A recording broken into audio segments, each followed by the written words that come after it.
Welcome back, everyone. The series we are getting right now between the Milwaukee Bucks and Boston Celtics is absolutely incredible, and I don't think there's any way you could deny that. If you are truly a fan of the NBA, you have got to be loving this matchup. It's good old-fashioned NBA basketball.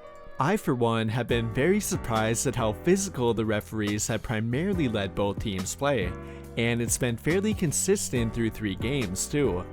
That has not really changed, but in my opinion, one thing that has been slowly changing is how the Milwaukee Bucks have been figuring out the Celtics defense.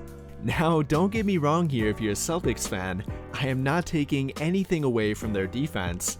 They have been incredible, and have really done everything they can to defend arguably the best player in the entire NBA. But simply put, their best was not good enough during Game 3, because after having a hard time during Games 1 and Game 2, Giannis Antetokounmpo finally broke through in Game 3. He put up a game-high 42 points, and most importantly, he was able to do it efficiently, something that he had not been able to do up until this point. However, even though the Celtics had been preventing him from putting up a ton of points up until Game 3, it's not like they had shut him down completely. What they did was simply make him become more of a playmaker, and he was not against doing that either, shown by his 9.5 assists per game average during round 2 of the NBA playoffs.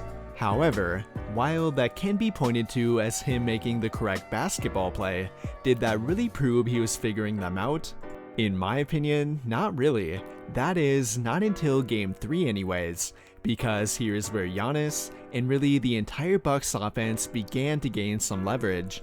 Now, that's not to say that won't change, as the Celtics certainly could, and likely will make adjustments, but I do think the Bucks are beginning to figure them out. Which is really quite impressive for everything that has been thrown at them, and really at Giannis in particular, between the double and sometimes even triple teams, along with help coverage but in only certain areas, or maybe even in occasional zone defense, they have thrown everything they can think of at him. And going back to how the game has been officiated, which, like I mentioned before, has been very physical, you might think they would be giving a guy like Giannis an unfair advantage. And while you definitely can point out some plays where it benefit him specifically, you can also point out even more plays where it benefit the Celtics defense even more than it benefit Giannis. In fact, the physicality being allowed has actually helped them contain him. Forming the quote-unquote wall at the rim has often involved a lot of contact, and a majority of it has not led to any foul calls. Through Game 1 and Game 2, that resulted in Giannis missing a lot of shots at the rim, and often had him looking for a foul call that was not given, which, believe it or not, contributed to him missing 32 total field goals in only 2 games. Like I mentioned before though, the officiating has not really changed, so what did change to allow Giannis to dominate Game 3?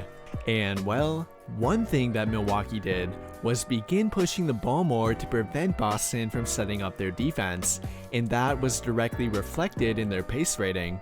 During Game 3, they had a pace rating of 102.5, which was significantly higher than their combined pace rating during Game 1 and Game 2 of 96.75. And the thing that allowed them to do that was with Giannis himself pushing the ball up the court more. Rather than getting the ball to one of their guards following a rebound, he began to push the ball up the court himself, and that led to a bunch of open shots at the rim. The Celtics know that they can give him trouble in the half-court setting, where they can utilize the length of Al Horford and Robert Williams, but they cannot game plan against Giannis in the open court. For one, Al Horford can't keep up with him, and not even Robert Williams can be expected to contain him in the open court either. The Celtics know that, the Bucks know that, and now Giannis obviously does too, and I find it very hard to believe that he will not keep doing that moving forward. And from this point on, I think Giannis will dominate the series. He has finally figured out a way to get around the tough defense being played by Boston. Although, that is not to say that Milwaukee is guaranteed to win. Having a more efficient Giannis will definitely help them, but if Game 3 told us anything, it's that they need much more than only him on offense. Even during a game where they largely contained Jason Tatum and did not allow Jaylen Brown to go off like he did during Game 2, the game still came down to the final possession. They are going to need their defense to continue to play at a high level, with Wesley Matthews and Jrue Holiday in particular being very important, as they have been the primary defenders on Jason Tatum and they cannot allow him to become a factor. Along with that though, their entire team defense cannot allow any Celtic role players to have a big game either. They have proven that they can win even with Jaylen Brown and Al Horford each having a big game, but they can't allow much more than that. I mean, absolutely nothing has come easy for either team, with both of them having around a 40% team shooting mark from the field through 3 games now. But the very minute that either of them would let up on defense, that would all immediately change. And like I mentioned in prior videos, we are getting a defensive battle here, and I don't think that will be changing anytime soon. Although, I do think that the Bucks, and Giannis in particular, are beginning to figure out the Celtics defense a little bit. He was already making a ton of great reads with the ball, which led to getting his teammates going, but now he has finally found a way to get himself going too. And if Boston cannot find a way to prevent Giannis from speeding them up on defense, then I don't see them having a good shot to win this series.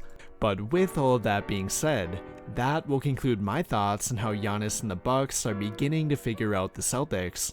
And what do you guys think? Do you agree with the points I made? Let me know your thoughts by commenting down below and we can talk about it there.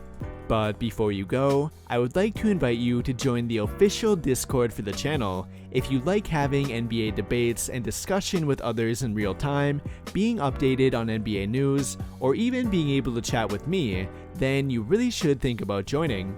That will do it for this video though. Big thank you to those of you who took the time to watch until the end of this video, and until the end of all of my videos in general. I really hope you enjoyed it, and if you did, be sure to drop a like on the video, subscribe to the channel if you have not already, and turn on notifications to get notified right away when I drop a new video. But as always, thank you for watching and have a great day.